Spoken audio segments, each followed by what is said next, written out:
Pues Dante, vamos desde lo más sencillo. ¿Qué es la fe?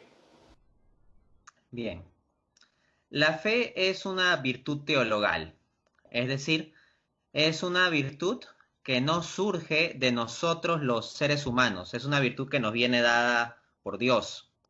¿Cómo es esto?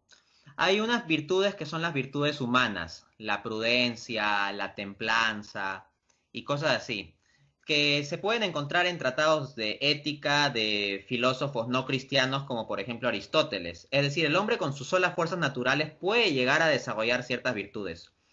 Pero tenemos por otra parte las virtudes teologales que nos vienen infundidas por Dios, que son un don. Serían la fe, la esperanza y la razón.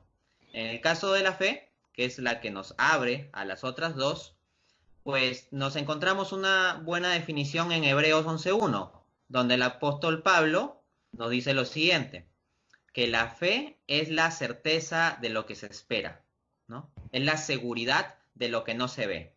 Entonces, la fe no es que nos haga pensar en cosas falsas o inexistentes, sino que el papel de la fe es agudizar nuestra visión, porque nuestra visión natural está restringida a las cosas que podemos ver y tocar.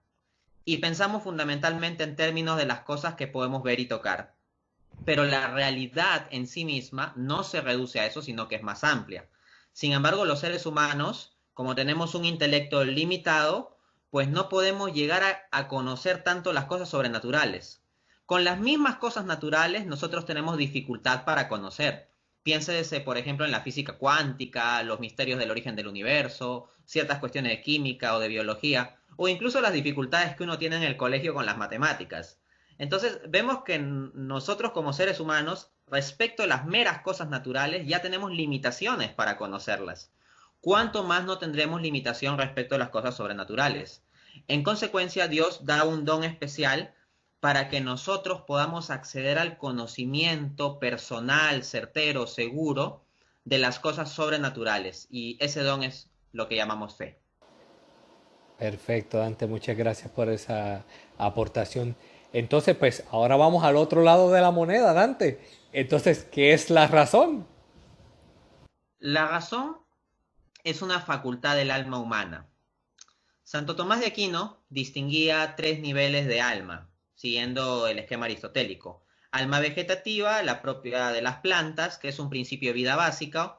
Alma sensitiva, la propia de los animales. Y luego estaría el alma racional, que es la de los seres humanos. Y en el caso de los seres humanos, el principio de vida nuestro no es un principio de vida meramente biológico. En el caso de nosotros, tiene algo, nuestro principio de vida, que es trascendente a la naturaleza.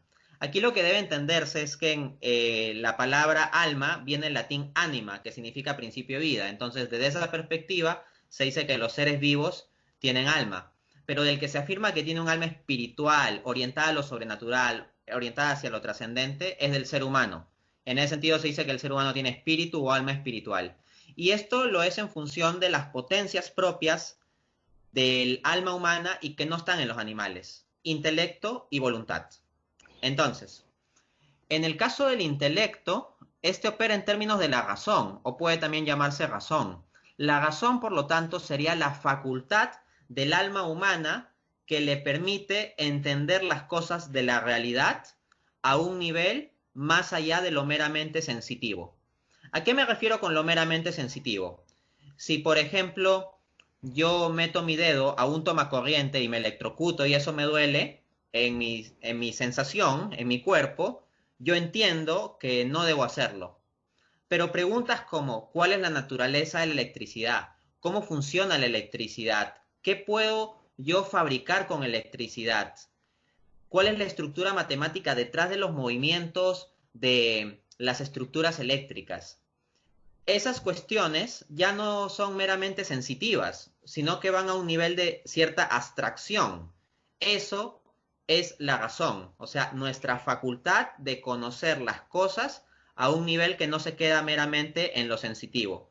Desde esa perspectiva, las personas que únicamente viven conforme a sus sentidos, conforme a su placer, terminan viviendo como animales, pues, porque lo que nos diferencia a los animales, lo que constituye nuestra dignidad, es nuestra capacidad de pensar más allá del mundo meramente sensitivo, del mundo meramente de lo que se puede ver y tocar.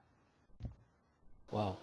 Entonces, Dante, una vez definido los dos lados de la moneda, porque prácticamente son dos lados de una misma moneda, que es la fe y la razón, entonces procedemos a la pregunta de los 64.000 chavitos. ¿Hay contradicción entre la fe y la razón?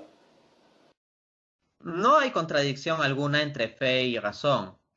Juan Pablo II, en la encíclica Fides et Ratio, que del latín significaría fe y razón, precisamente enseñaba que no son contradictorias, sino más bien complementarias.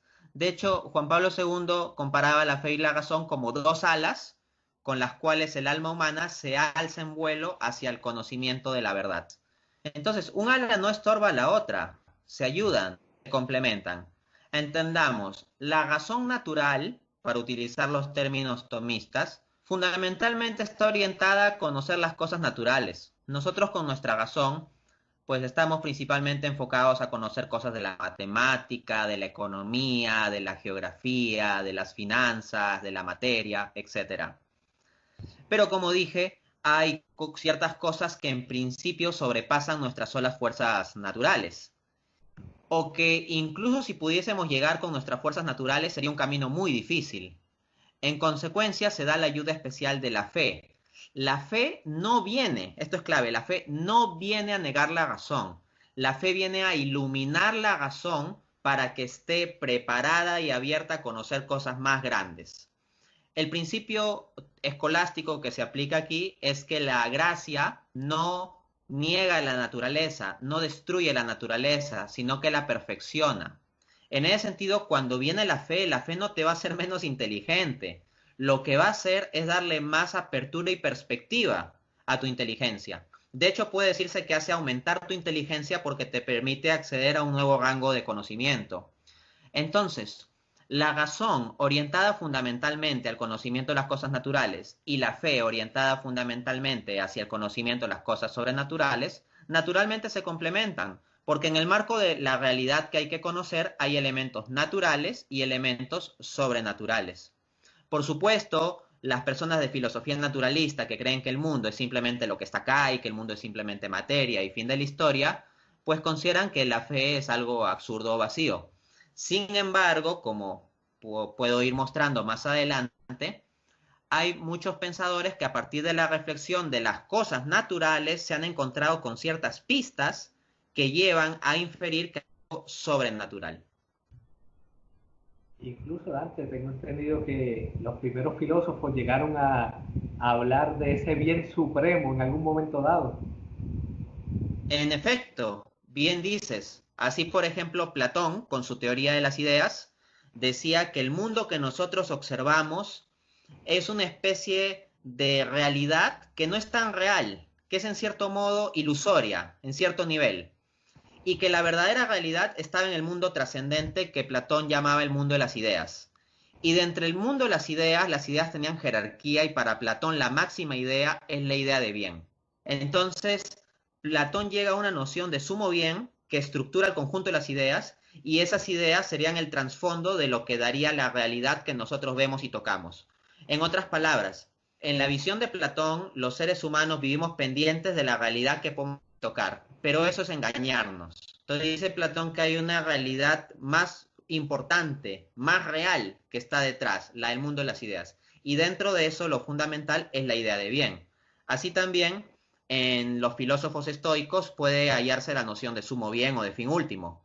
Por ejemplo, Aristóteles decía que habían fines intermedios y fines últimos o el fin último. Un fin intermedio es una cosa que sirve para otra. Por ejemplo, si a mí me preguntan, ¿para qué estudias? Bueno, para sacar mi título universitario. ¿Y para qué quieres sacar tu título universitario? Ah, quiero sacar mi título universitario para conseguir trabajo. Entonces vemos que son fines intermedios. Es decir, se está utilizando el estudio como un medio para sacar el título y el título como un medio para trabajar. Y todos esos son fines intermedios. Pero los filósofos antiguos se preguntaron sobre la posibilidad de que haya un fin último de todas las cosas, o sea, un fin que ya no tenga algo más allá. Y precisamente el sumo bien constituía eso, el fin último del hombre, en suma, el sentido de la vida. Entonces, vemos que ya los pensadores griegos habían puesto una especie de antesala racional a la fe cristiana. Lo irónico dentro de todo esto, Dante, que aún explicando esto, existen personas que siguen afirmando que la fe y la razón están en contra. Entonces, ¿por qué es que hay tanta gente que suelen creer que la fe y la razón están peleadas entre sí? Bueno, esto más que a una deducción racional se debe a prejuicios propios de nuestra cultura como consecuencia de un proceso histórico en que se ha venido atacando la fe.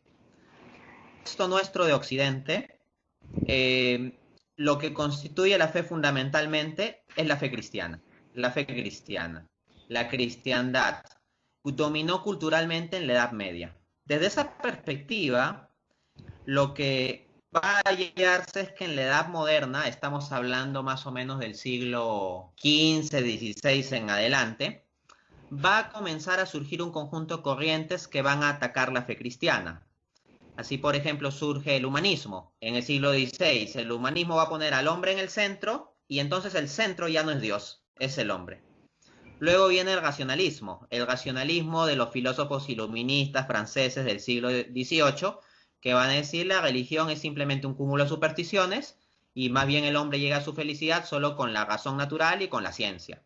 Luego va a venir el materialismo, que se asocia a la ideología comunista en el siglo XIX con Marx, y va a decir pues que el hombre al final es simplemente materia y que lo que tenemos que estudiar en la historia es el conjunto de relaciones materiales y cómo resolver el problema material del hombre. Y ya está, una visión reduccionista del ser humano. Luego, a inicio del siglo XX, va a tener fuerza el positivismo, que lo que va a decir es que únicamente serían verdades válidas aquellas proposiciones que pueden ser probadas por el método científico. Asimismo, va a surgir corrientes como el existencialismo a mediados del siglo XX, que va a decir que la existencia humana es una pasión sin sentido, algo absurdo, que no hay un fin último y todo eso. Entonces, lo que resulta es que todas esas corrientes que han venido en los últimos 5 siglos han terminado configurando gran parte de prejuicios en nuestra cultura. Entonces, muchas personas que hoy en día ven a la fe y la razón como peleados, no lo hacen tanto porque tengan buenos argumentos específicos para demostrar que la fe y la razón están peleados, sino porque en el contexto histórico-social en que hemos venido formándonos, se terminó instalando esa idea. El punto es examinar argumentos específicos. Cuando una persona dice que hay contradicción entre la fe y la razón, lo que hay que decirle es, en específico, cuál es la contradicción que identifica. Y muchas veces nos encontramos con que las respuestas de estas personas son afirmar cosas que no se deducen de la razón o que no dice la fe. Por ejemplo, te dicen, yo no creo en la iglesia porque hay curas pecadores. Y yo no entiendo en eso en qué contradice la fe. O sea, no hay ninguna parte del catecismo católico, por ejemplo, que diga es doctrina católica que los sacerdotes jamás pueden pecar. No, eso no es doctrina. O hay personas que te dicen, no, yo me guío por la razón porque yo solo creo en lo que puedo ver y tocar.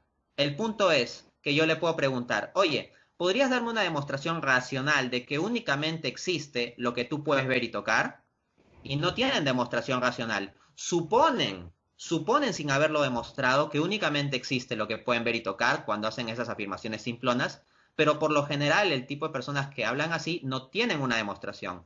Entonces, no hay contradicción genuina entre fe y razón, sino entre malentendidos de la razón y malentendidos de la fe. El objeto de la apologética, que es precisamente el área en que yo más me desempeño en mi labor como cristiano católico, el objeto de la apologética es eliminar esos malentendidos de la razón y malentendidos de la fe para mostrar más bien que fe y razón están en buen matrimonio. Perfecto, perfecto. Así se evitan las presuposiciones y las falacias que prácticamente son las que tiran ambos lados muchas veces. Así es. Ahora bien, Dante, ¿quieres decir entonces con esto que se podría demostrar racionalmente la existencia de Dios? Y de ser así, ¿nos podrías desarrollar algún argumento? En efecto, se puede demostrar racionalmente la existencia de Dios.